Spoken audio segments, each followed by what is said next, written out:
Good morning. As stated, my name is Wayne Berg, and I'm here to welcome you on behalf of Canada's second largest credit union and a proud cooperative organization, Coast Capital Savings. We're also a sponsor of this great event, so thank you for joining us and welcome. Since 2008, economic quicksand has threatened to pull many organizations under. Yet, during this crisis, many co-ops have remained on steady ground. Why is that? Is the cooperative model more shock-resistant to the economic calamity than other organizational models? If so, to what degree? Here to help us explore some of these questions are this morning's presenter, Claudia Sanchez Bajo, and commentator Bruno Rollins. As co-ops continue to grow and evolve, the work of professionals like Claudia and Bruno continues to gain momentum and prominence. They co-authored 2011's Capital and the Debt Trap and are both widely recognized as thought leaders in understanding cooperative economies. Claudia has a PhD in development studies and is currently a freelance researcher and consultant. Her two main fields of research are the role of entrepreneurial actors in regional integration processes and cooperation processes between cooperatives. Bruno is the Secretary General of the International Organization of Industrial, Artisanal, and Service Producers Cooperatives, headquartered in Geneva, Switzerland. Many of its associated members are worker cooperatives, businesses where the employees are the owners of the enterprises. Please join me in welcoming Claudia Sanchez Bajo.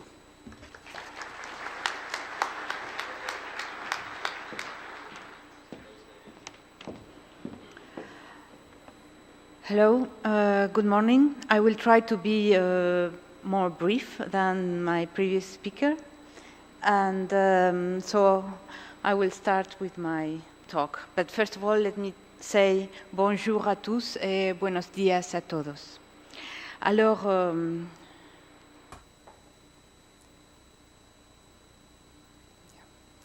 so I'm going to talk to you on the basis of a particular research that we have conducted with Bruno Rollins, especially in 2009-2010.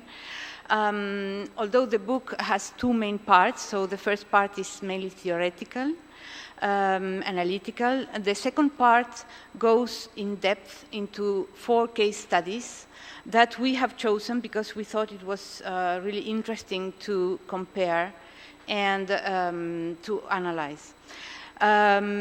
These 4 cases are actually at the core of the countries that have suffered the current crisis. So they are at the core in the North European countries, North America. And there are 2 types of organizations. 2 cases are individual cooperatives and 2 others are larger groups that Verez Zamani talked about and which I think is part of the future. The themes and the activities, the economic sectors in which these cooperatives are active are varied. In one case, in Mexico, this is a divers and fishermen's cooperative and has to deal with natural resources. In the case of France, they produce ceramic insulators, which are of a high technology, high value-added products. And this is a producers' cooperative. In the other 2 cases, Desjardins, you know, deals mainly with finance and banking. And Mondragon is more complex because although it is based on producers' cooperatives, workers' cooperatives, it has a very large retailing and consumer cooperative. It has banking and also different cooperatives, which are research cooperatives, a university cooperative, and so on. In this research, we also try to link micro and macro issues and finance with the real economy in a historical perspective. And we chose these case studies in particular because why did we think it was interesting to compare? These cooperatives have survived other crises. For example, Desjardins has gone through the 1929, the 1930s great crisis. And the Mexican cooperative has survived and dealt with an environmental crisis and the collapse in the fish stocks. The French one has dealt with aggressive buyouts and absentee investors in the Veblen's wording. And Mondragon has survived different types of crises in Spain, but also the Spanish entry into the EU, the single market, and liberalization, globalization, and therefore we thought it was interesting to see in which way these cases saw this particular crisis ongoing currently different from the previous one. And if that was so, what were they doing? Let's say, how were they responding to this current crisis? So first of all, I want to say a few words because I think there are many speakers that have spoken mainly in terms of sustainability of the planet, but also finance. And my previous speaker, Fullerton, I think he has explained briefly but quite well how much our current system is based on debt. Now, why do we see differently this crisis from the previous one? We think this is the first truly global crisis in the sense that especially finance and trade are interconnected in a way that they work as a loop. So actually, we can start with a problem somewhere and it can be magnified all across the globe. Before we had the international transmission of crisis. Now this is almost instant. The computers in finance were linked for the first time at the end of the 1990s. And at the beginning of the 21st century, let's say there has been a series of acquisitions and mergers of stock markets. So actually now these work in a chain. They are almost completely interconnected.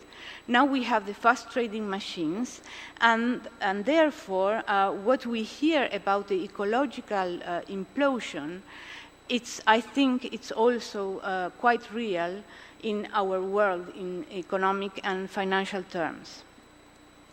The other thing is that because of the debt mechanisms and that our real economy is also based very much on debt, everything is interconnected on this term. So as soon as finance is touched or there is the bursting of a bubble, the real economy is touched also on a very, let's say, large scale. So, for example, at the end of 2009, compared to 1 year earlier, mergers and acquisitions fell in 2 months 76%. Trade almost half, 46%, global trade. So this shows to which extent our real economy uses financial mechanisms to work. From then on, we see now the consequences are, of course, we know job losses. For example, China lost 20 million jobs in about 2-3 months. The US about 8.4 at the end of 2009. But then this, of course, continues, and we see the social, political consequences, fiscal crisis. One major example is the United States, but also the breakdown of national, I can say, political contracts. For example, we see the tensions arising between nation states and regions that were not there before. For example, in Italy with Sicily, in Spain, due to the fiscal crisis with the regions. So it's not only a political crisis, it's also a fiscal crisis, economic crisis, and so on. And then we see the loss of trust in the population and among different institutions. We also see this within the European Union, the divergence that is increasing, and the different types of populations that begin to say this is enough. We see this in the Arab Spring, we see this in the Occupy movement, and in different countries as well. So we did analyze and went through different types of hypotheses to explain this crisis, because we see also that these are recurrent, that we go from one bubble to another and from one trouble to another. So we try to explain this as three traps that actually feed into each other, and then we restart. So for us, the first one is the consumption trap. So I think different speakers, especially yesterday, have explained very well that our consumption is based more and more on patterns of inequality. At the same time, however, is seen as the rescue engine. So we try to push, let's say, growth towards larger parts of the population as the rescue engine, and at the same time, we have increasing inequality. So this is not a sustainable process. So how this is financed? It's financed basically through indebtedness. At the same time, as my previous speaker said, the pension funds actually are not sustainable. From the very beginning, indeed, these pension funds were too small. In the US, in the 1980s, early 1990s, they were always on the red. They are too small, and the answer perhaps was to enlarge them, to make them more sustainable. However, the answer has been different. The answer has been to build up the active investor. So the strategy was not to enlarge the pools, which probably would have come up to a national pension system or national welfare system, but to say we go abroad or we go into other companies and we extract the rents that are necessary to finance our pensions. Another way has been investment in housing. In the housing, the subprime housing market, it has been shown that, let's say, many people, not everybody, was investing in its own house, his or her own house. Many were investing in secondary homes in order to exchange them, either sell them or rent them, in order to face the third age or old age needs, in order to face their pension needs, health problems. So we see that this goes then into the use of debt, further indebtedness, until this builds into a bubble that will burst because it's not sustainable. When the bubble bursts, we get into a liquidity trap, and this is a locking moment in which everybody gets scared, of course, in the fear of deflation, and we cry for authorities to intervene, and generally they do, saving the largest actors, generally banks and the largest firms. And therefore, in the end, we get, for the first time, all the actors in the economy highly indebted. So the households, the firms, and the states. So now the problem is that how to get out of this, and it's quite difficult, of course. Now, behind all this, we try to think, to reflect upon why are we using so much debt? Of course, there are fiscal incentives. There are incentives in terms that some people may seek tax evasion, but there are also other uses of debt. But behind that, we see a change, a shift in importance between control and ownership. For example, the previous speaker here talked about ownership. Of course, this is very important. We are not saying that ownership is going away, no. But we are saying that control is becoming paramount if we want to understand how to limit the indebtedness and the taking of risks beyond our means. We also see that the most basic functions in the economy are changing, to the point that we still do not understand where we are heading. And therefore, economic theory, as we still use it, does not apply to our real world anymore. So I know Stiglitz is working very hard, and other people are working on this, trying to replace the old ideas in economic theory. So I'm sure we will have a lot of work on that coming out quite soon. For example, in consumption, we are used to think that when you consume, you acquire something, you purchase, and therefore you can dispose of the object. In the emerging service streaming economy, it's a user access economy, and we cannot dispose anymore of what we pay for. A small example of this is a Hollywood actor that wants to bequeath letters and the pictures of his children to his children. He can't. Because these now belong, I don't know, to an internet firm. He didn't realize this. He doesn't have the ownership, and he doesn't have the control of that, and the children will have to pay if they want to access their pictures in the future. So it's the same goes with the e-book, the e-readers. You can pay for a book, but the firm can take away the book if there is some kind of problem in the future. So even your children, if they have the same e-reader, may not have access to what you, let's say, paid for.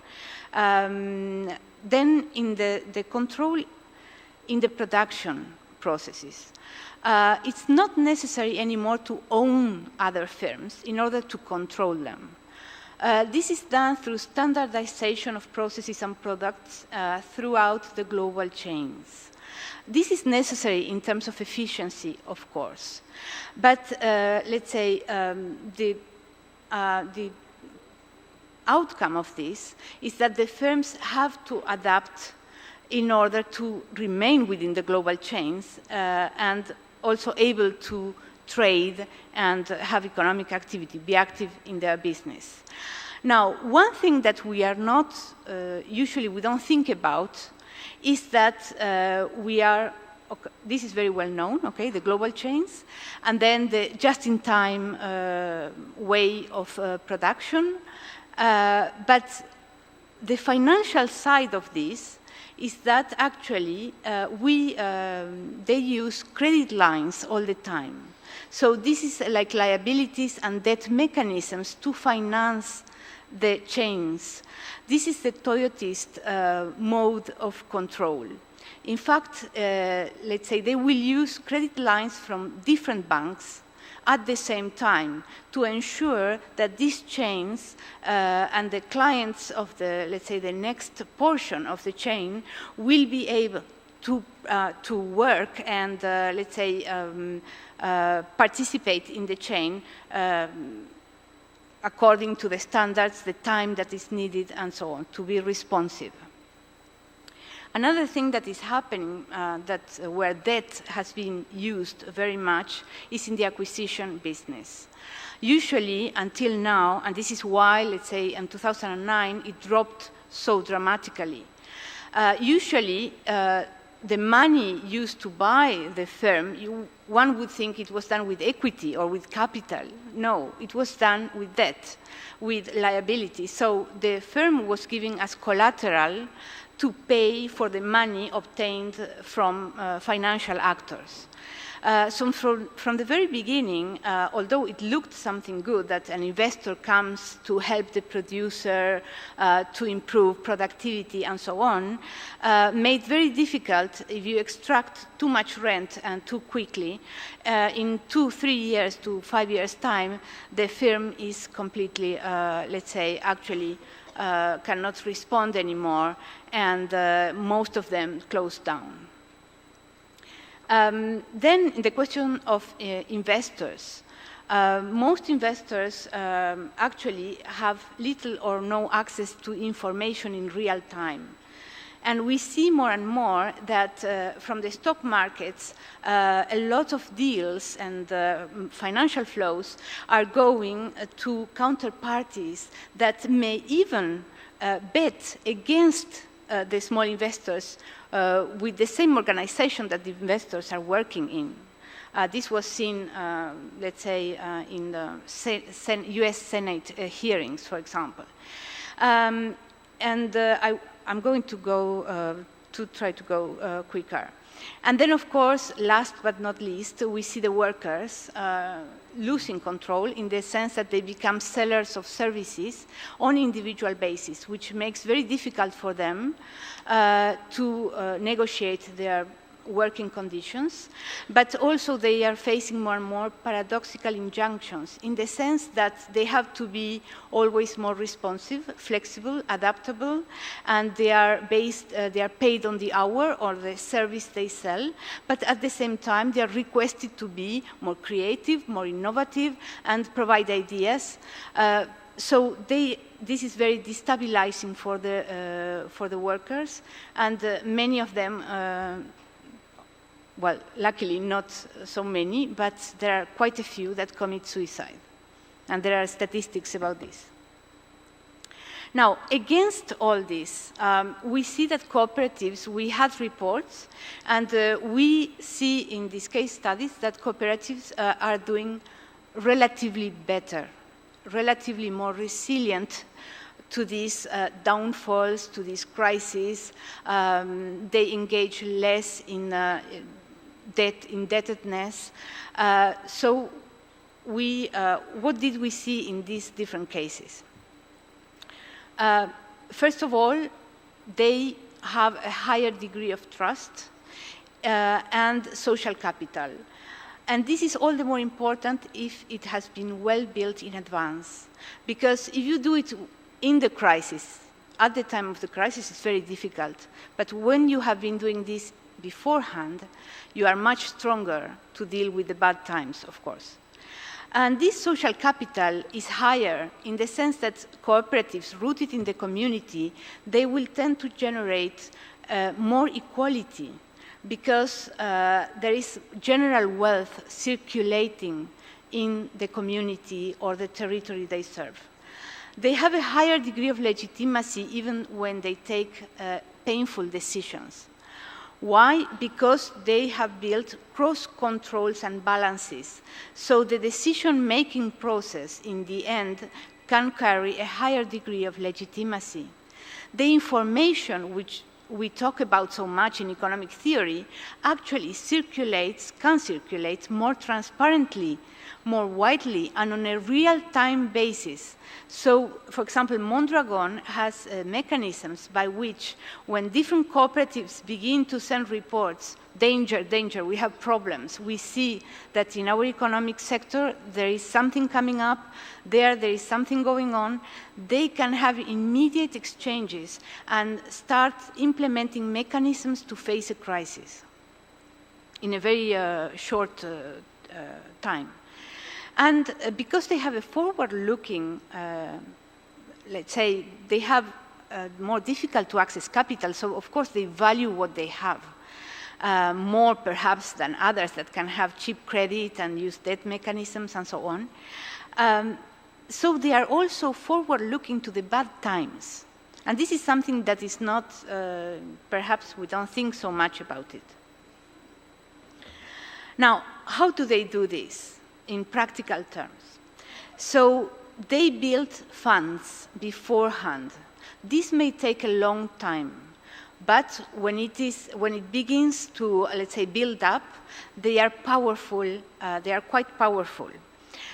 They have common funds, reserves, the indivisible reserves, or réserves impartageables, irrepartibles in Spanish.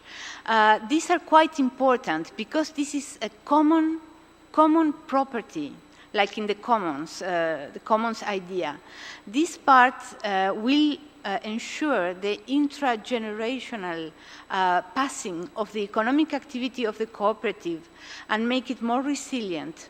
Even if some members go out, others can come in, and also prevent some embezzlement in the sense that it makes more difficult for some managers to run away with all the money, let's say. Investment funds These are used to reinvest in the company, but also for innovation, for training, and solidarity funds.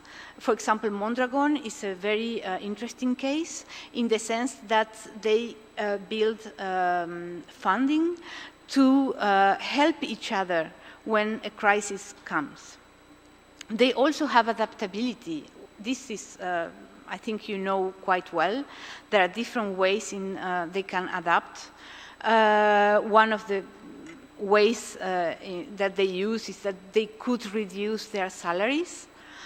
This is a very painful, or the economic activity that they undertake. This is a painful decision, but because they are all together, if it's not, let's say, for the very long term, it's in the short term, then they can survive a crisis.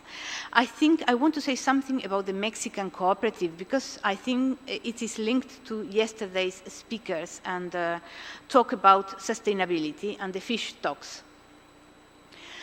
Something which is very interesting about this case is that they became conscious that they were losing the fish stocks in the 1970s, early 1980s.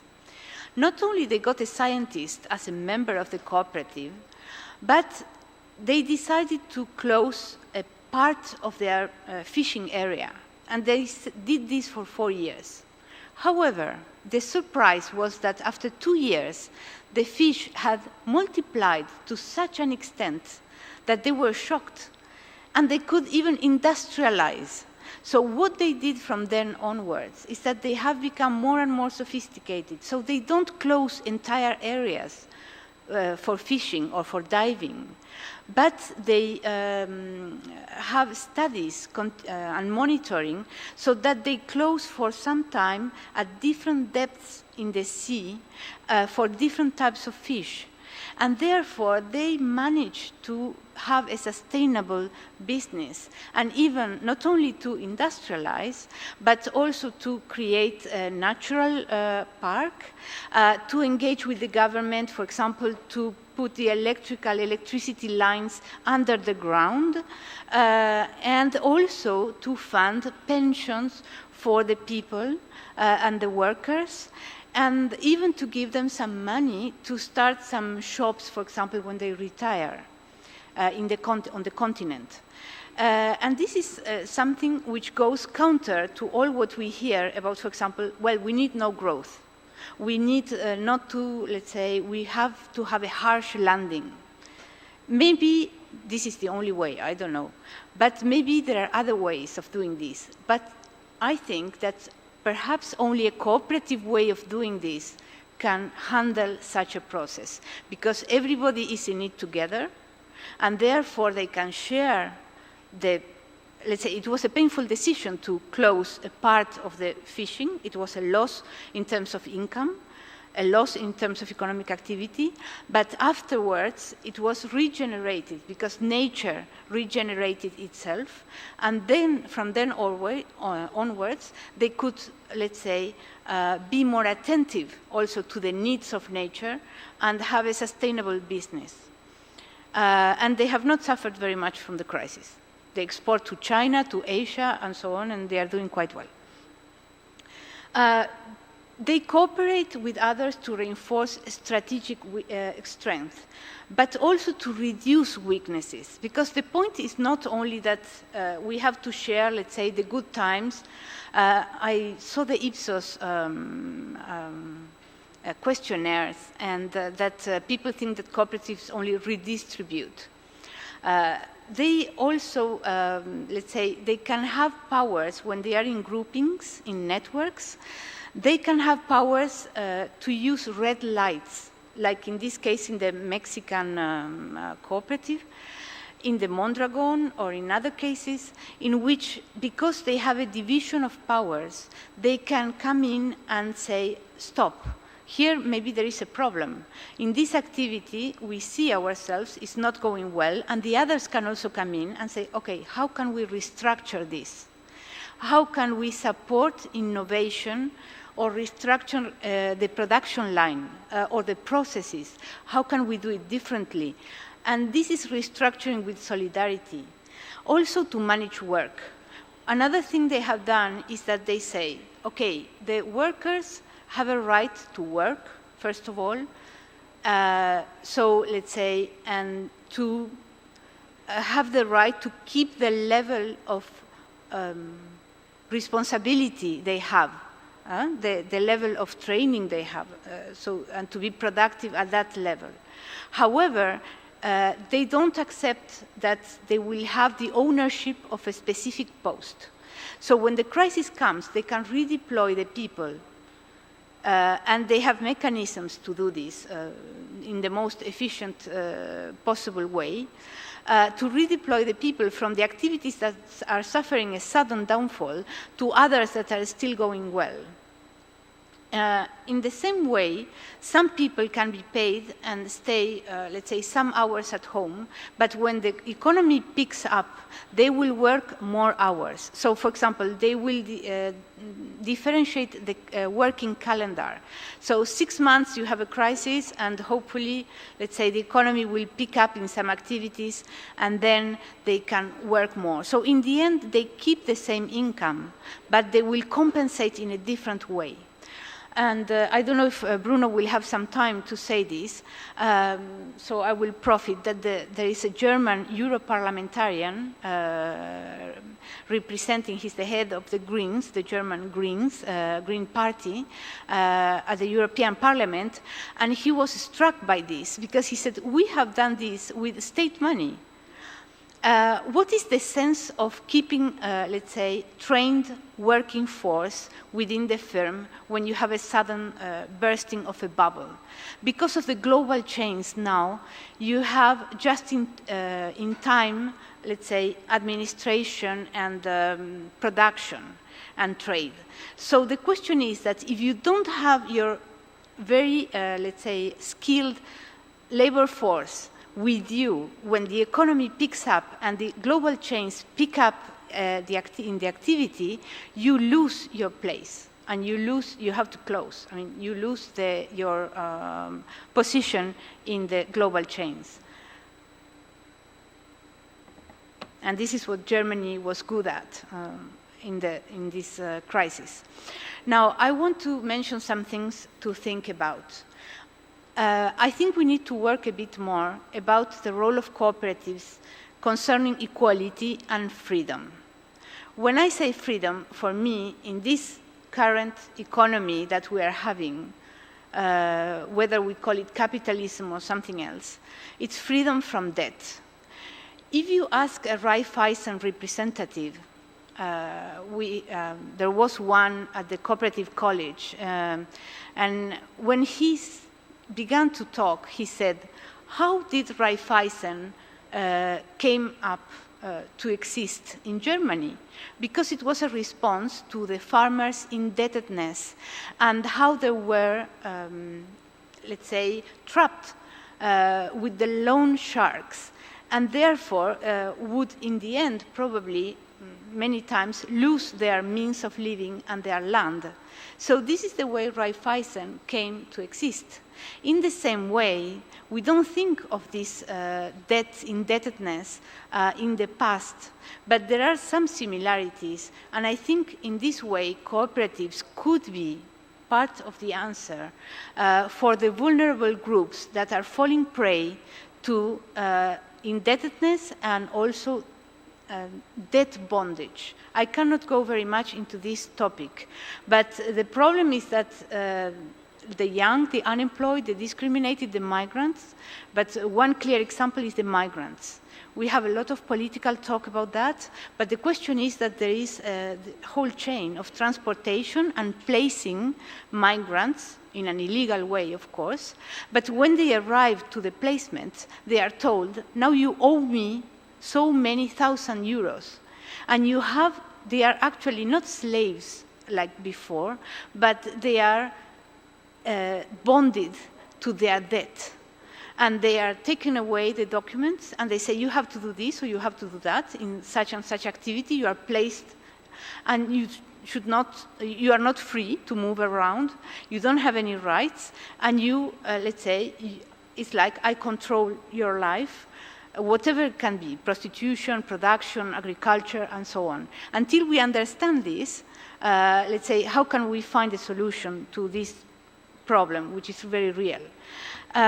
We also have to rethink and rebuild cross-controls and balances within institutions. We talked very much about ownership, but cooperatives have something in their very definition which is very interesting, and this is democratic control, joint control. I think we have to develop more this type of research and think about it, because this is a way in which cooperatives can ensure their mission, and they can also perhaps be an inspiration to other institutions.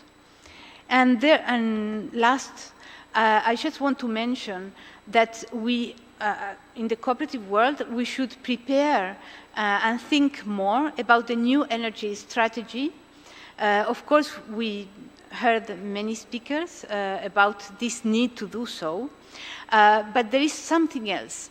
We have not come out from any other previous crisis without a new type of transportation, a new type of energy source and transportation. Has been the trains, the cars, and now who knows what. And this is something we have to take up, and why not be part of the leaders of tomorrow. In the same way, we have to think very carefully about the service economy.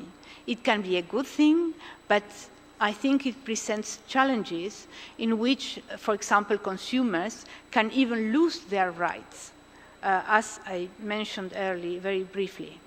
And then there is a tension that we see emerging between private equity and banking.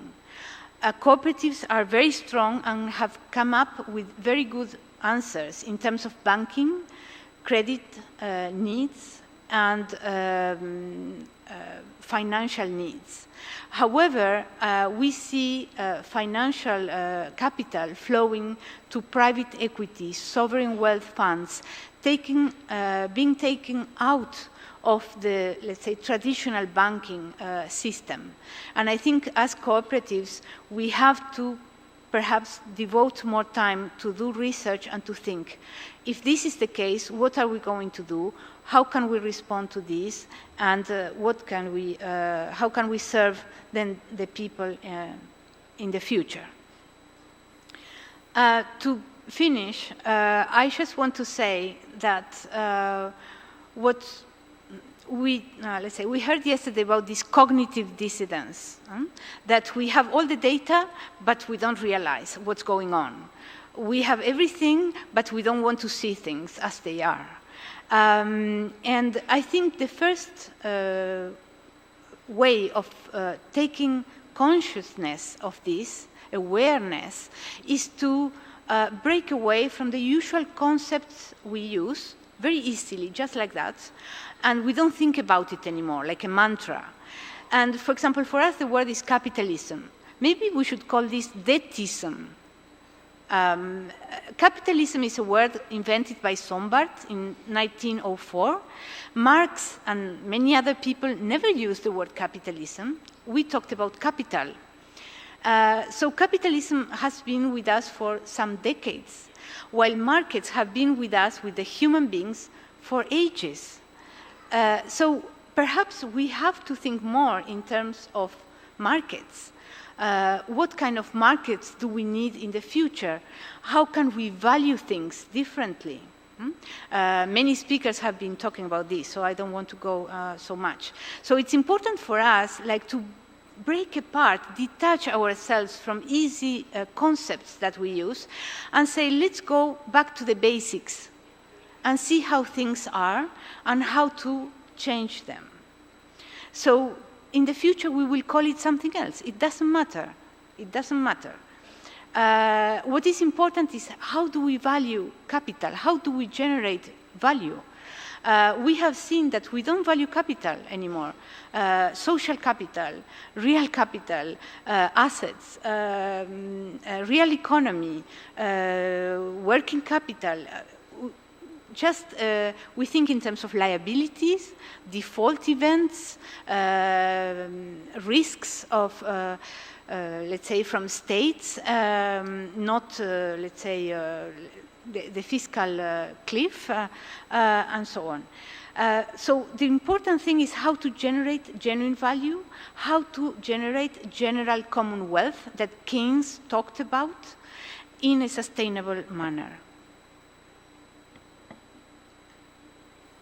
And at the end, we want to say that although we face a very difficult situation, many people are saying that the crisis will continue for up to 15 years. In the north. Some people are saying, okay, so you don't have growth, your pension funds are too small, so go abroad to the developing countries, go and buy everything there, and continue to have the same predatory behavior. You will create bubbles there, it doesn't matter, and you will extract rents, and then you will keep going like this. This is not sustainable. We have seen that everything is interconnected. We cannot go on like this anymore. As a report, someone said yesterday, even the European Union is conscious that the South, they are becoming aware of this. Brazil is doing it already, China. They are taking steps to protect and to forbid foreigners from buying land, for example. Switzerland is also doing this. There are different countries from buying housing. So I think if we don't want a breakdown, again, like going backwards, we need to come up with a joint control generation of common wealth that has an implicit notion of distribution of wealth to circulate equitably. And cooperatives are part of this answer. In terms of the commons joint control, as Ostrom mentioned in his book of 1990, Governing the Commons, she didn't go on, and she never worked really on cooperatives, but she did mention cooperatives in that book. And she said that when we think of the commons, common goods, competitive markets, like predatory behavior will end up in implosion, while, let's say, a shared use, joint control can help us survive. So it's time for us to grow, like become adults and grow beyond the idea of pure growth and that predatory behavior and performance. So thank you.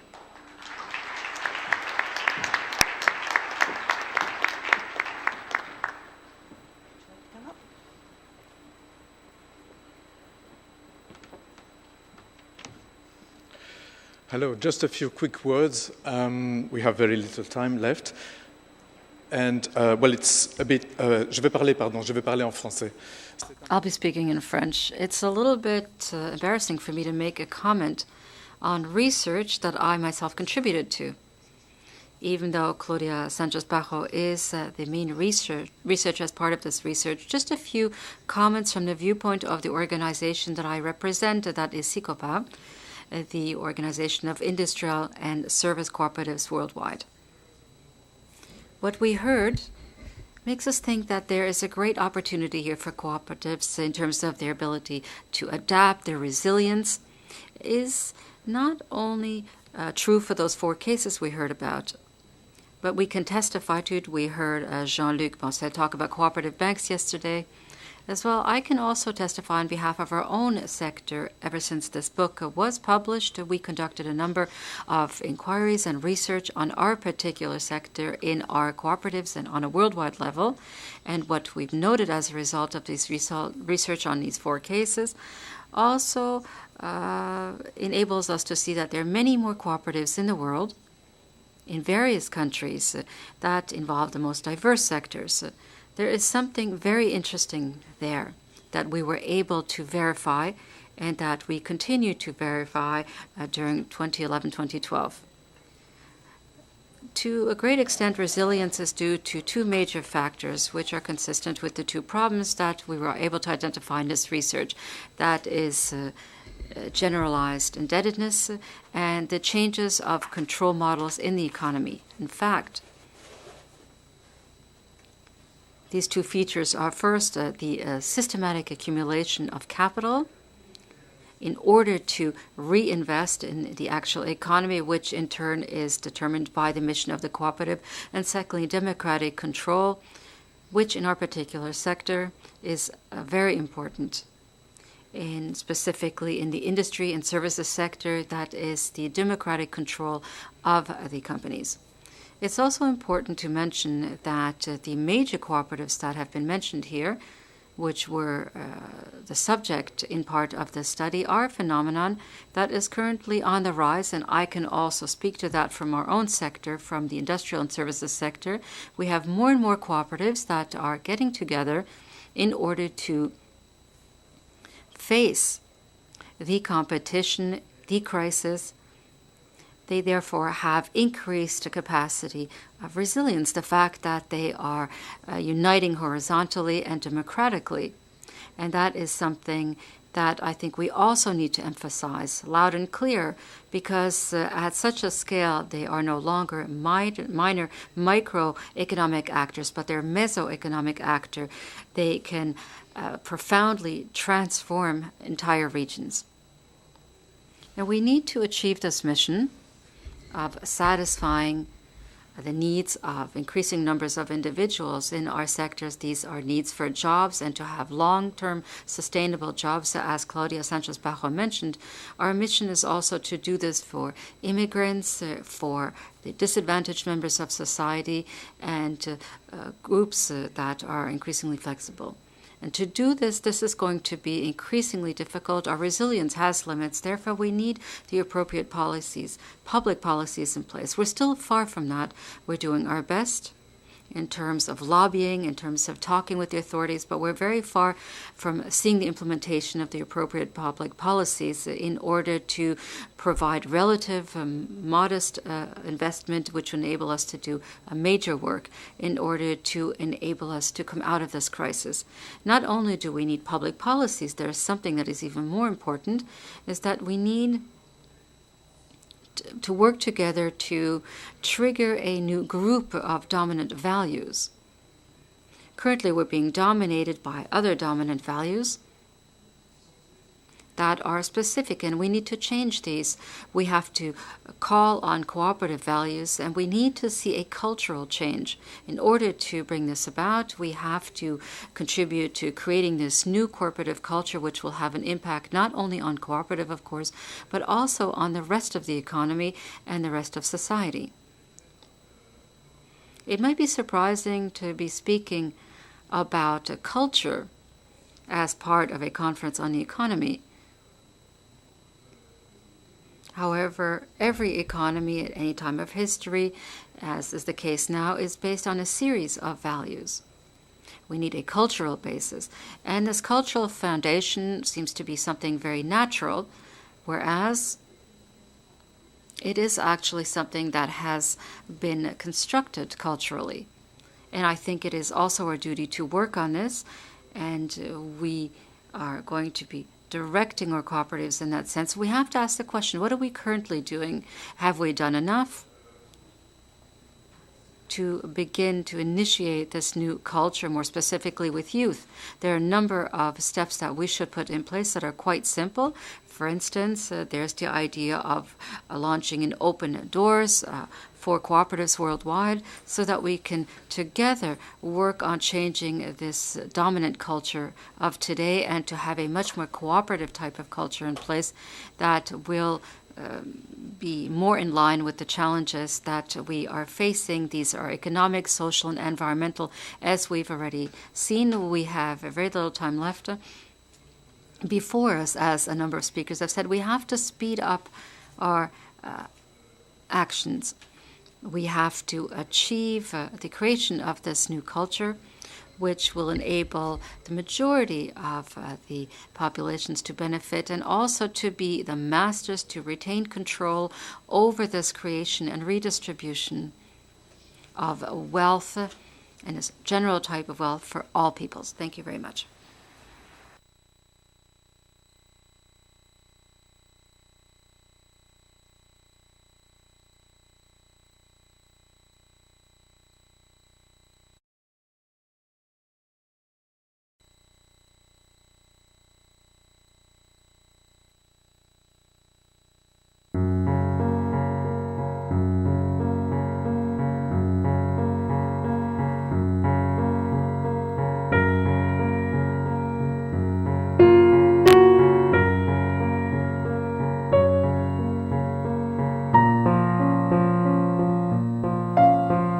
Nobel Prize-winning professor Elinor Ostrom died this morning after a battle with cancer. As WTIU's Sarah Whitmire reports, Ostrom is being remembered for a groundbreaking career that spanned more than 50 years. Elinor Ostrom joined the faculty at Indiana University in 1965. Her research looked at society and the way people organize to manage resources. Ostrom argued that small groups of people should be empowered to organize themselves. She was awarded the Nobel Prize in Economic Sciences in 2009 for her research. To date, the only woman to win the Economics Prize. Cooperation is one of the central features of Lynn Ostrom's work in economics, for which she won a Nobel Prize, along with Oliver Williamson in 2009. So cooperation is central as an idea and a principle in Lynn Ostrom's economics work. Along with that are the ideas of equity, principles of democracy, but for Lynn, she would have talked about self-governance. She would have talked about not democracy as a simple majority or 50% plus one feature, but the idea that the individual within the self-established group or the self-organizing group, that individual could have a great deal to say about the constitution of that group, what that group was and what that group could do. Natural resources are often managed as common property, implying that many users have access to the resource. It has often been suggested that common ownership involves excessive exploitation, and that it is desirable to reduce exploitation either by imposing government regulation or by privatizing the resource. The argument is straightforward. Each user weighs private benefits and private costs, but ignore the negative impact on others. Based on numerous empirical studies of natural resource management, Elinor Ostrom has concluded that common property is often surprisingly well managed. The standard argument against common property is therefore too simplistic. It neglects the fact that users themselves can create and enforce rules that prevent overexploitation. The standard argument also neglects that the practical difficulties associated with privatization and government regulation. A main lesson is that common property is often managed on the basis of rules and procedures that have evolved over long periods of time. As a result, they are more adequate and subtle than outsiders have realized. Ostrom has characterized the key features of successful governance. For example, active participation of users in creating and enforcing rules. Rules that are imposed from the outside or dictated by powerful insiders are more likely to be violated. Likewise, monitoring and enforcement work better when conducted by insiders than by outsiders. In the years to come, we will have to develop countless new rules, agreements, and enforcement mechanisms. In doing so, we are blessed to be able to build upon your foundations. In its 271st year, the Royal Swedish Academy of Sciences could not have awarded a more timely prize. May I ask you please to come forward and receive the prize from the hands of His Majesty the King.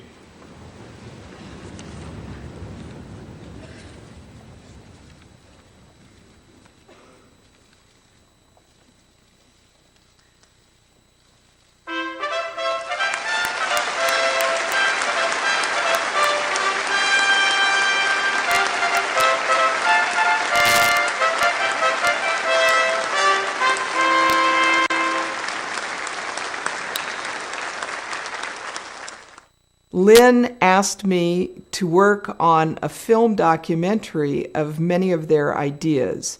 And that documentary project has expanded into looking at their relationship with students, their ideas and how those ideas have had an effect on the world. Their students are on every continent. They are in I don't know how many countries. There have been visiting scholars to the workshop in political theory and policy analysis since the 1980s. So those ideas are now throughout the world, and I have been a chronicler of the way those ideas have been disseminated around the world.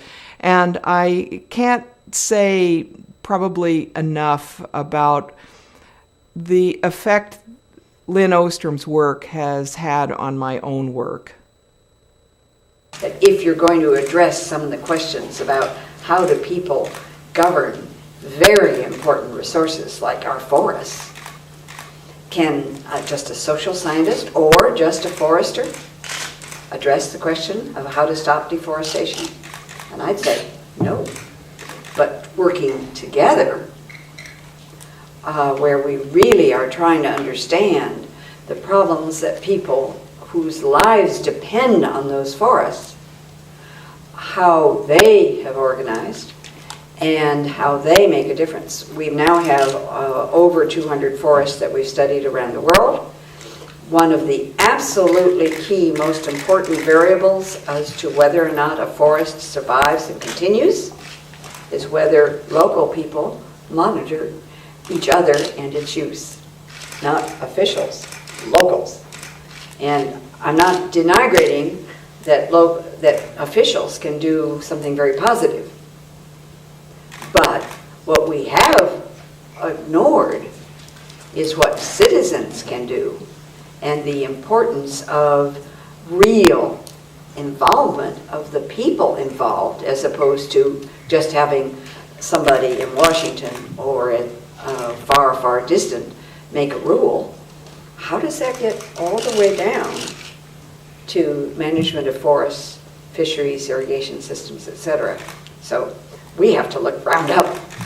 One way that she saw people tackling problems is in directly dealing with whatever resource they were caring about, because the people who would use that resource would, it would seem, be the most likely to care about preserving that resource.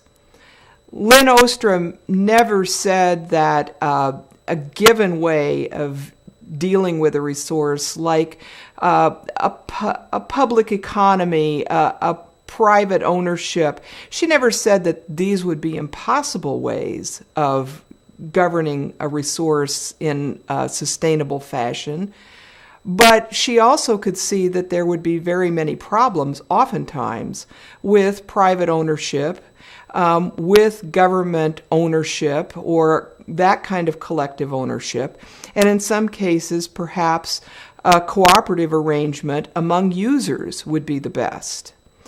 So Lynn thought there was never a single one and only one solution, but certainly she was one who wanted to put user co-ops on the map as viable, important, basic ways that human beings through all time have dealt with natural resource sustainability. Grow trust in one another, because if I'm going to be the good guy that doesn't harvest way out here, I'm going to be a good guy harvesting back so that together we go to sustainable yield. I've got to trust that you will do the same, because if I'm a good guy and you harvest as much as you want, I'm a sucker.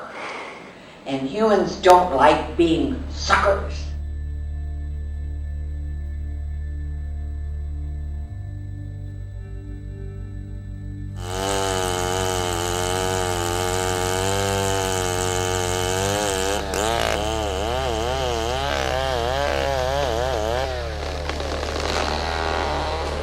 I remember going and talking to somebody at Duke University who was the vice president for international affairs and saying to him, I really want to go and work during my dissertation to see how communities manage their forests. And he just kind of laughed a little bit. He didn't think it was a very useful thing to try to study. And I don't think anybody today would laugh at somebody wanting to understand why and how communities can effectively govern natural resources. And that's testament to what Lynn has accomplished. The presumption is that earlier was that the locals can't manage.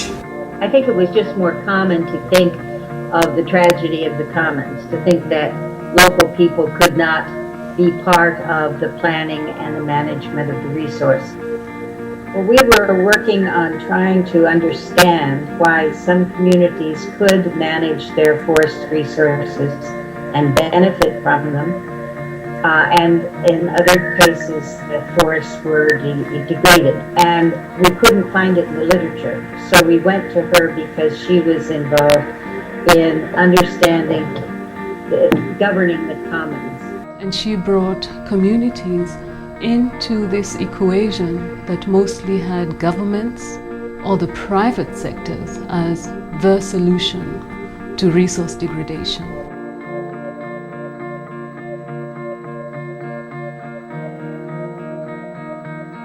There are no silver bullets, there are no panaceas to the challenge of sustainability.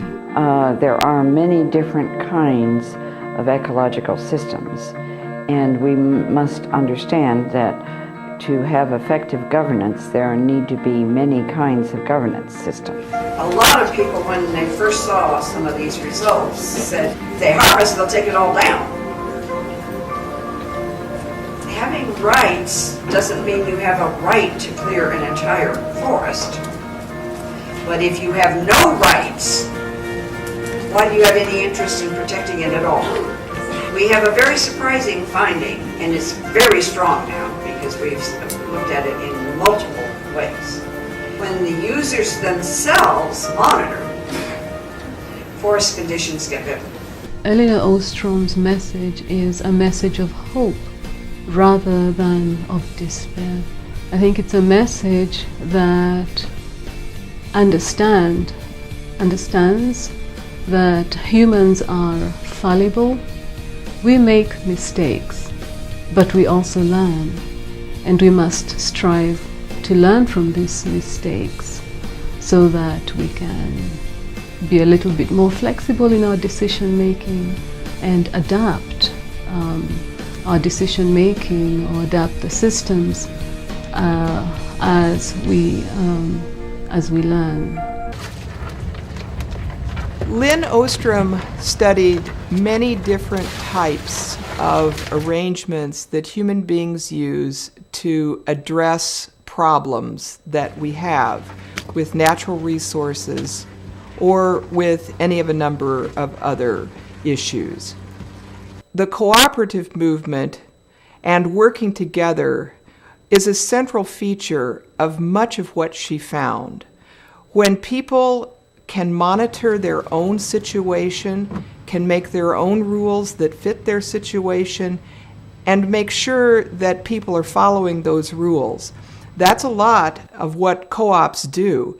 So I think there is substantial overlap between what Lynn Ostrom found to work and the principles of the cooperative movement.